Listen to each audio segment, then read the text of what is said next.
So, hello there mga besh! So, ngayong March 29 to April 2 is magbabakasyon kami sa aming probinsya. And then, isi-share ko sa inyo kung paano ako magplano ng aming vacation. So, first is maghahanap ako ng murang tickets sa aeroplano. So, yung ginagamit ko is yung Traveloka.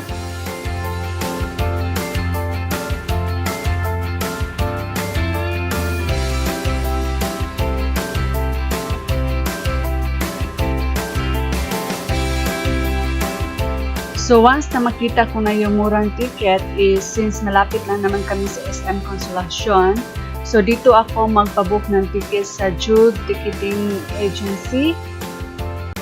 So, 3 days before kami aalis is inuumpisahan ko na yung pag-iimpake. So, sinusulat ko na yung aking dadalhin at saka yung yung aking bibilhin.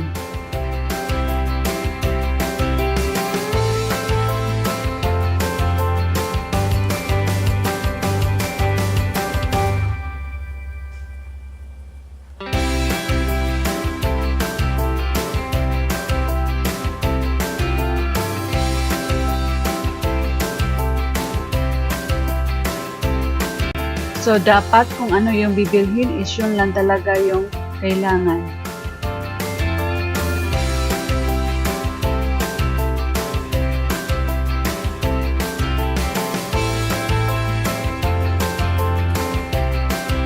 So, pag mag-impake ako ng mga damit mga besh, kailangan kong i-pair yung aking susuotin para malaman ko kung ano yung kulang.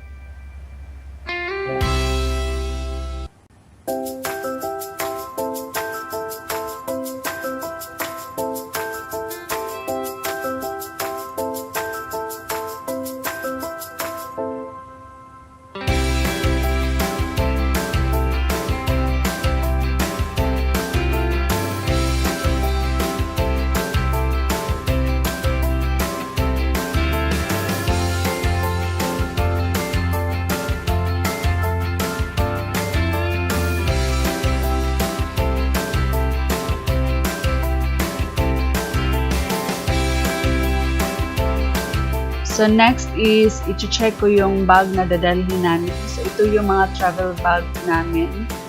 And then, i-check ko kung malinis na ba sila. Tapos, kung na ba sila nalabhan. And then, i-check ko din kung maayos pa ba sila. Gumagana pa ba yung mga zipper. So, ayan. So, kung walang problema sa bag is, hindi na kailangan bumili ng bago.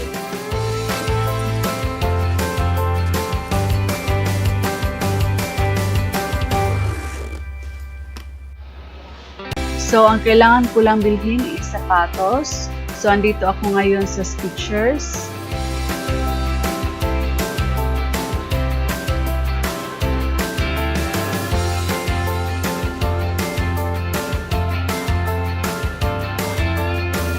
And then, ito yung napili ko na sapatos. It's very comfy. And gusto-gusto ko yung style niya.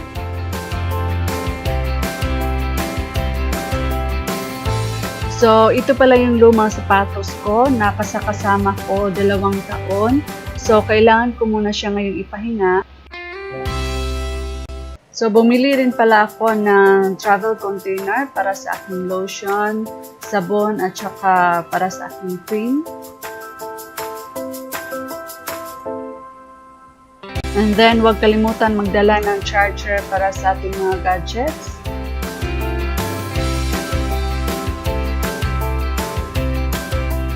And syempre, SD cards para sa ating camera.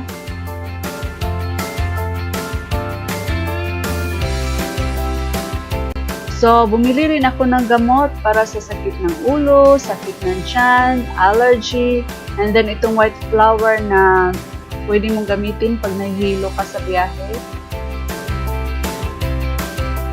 And then, magdadala rin ako ng konting makeup. So, ito lang yung dadalhin ko. Hindi masyadong marami kasi summer naman. So, last but not the least is itong Wi-Fi. So, mga besh, kailangan talaga natin itong Wi-Fi Lalo na pag nagta-travel tayo kasi, di ba sa probinsya, mahina talaga yung signal. So, at least man lang may wifi ka para connected pa rin tayo. So, ayan, I hope na nakatulong itong video na ito, lalo na sa mga nagpaplano na magbakasyon ngayong Holy Week. So, till then, until next time, I will see you in my next video. Bye-bye!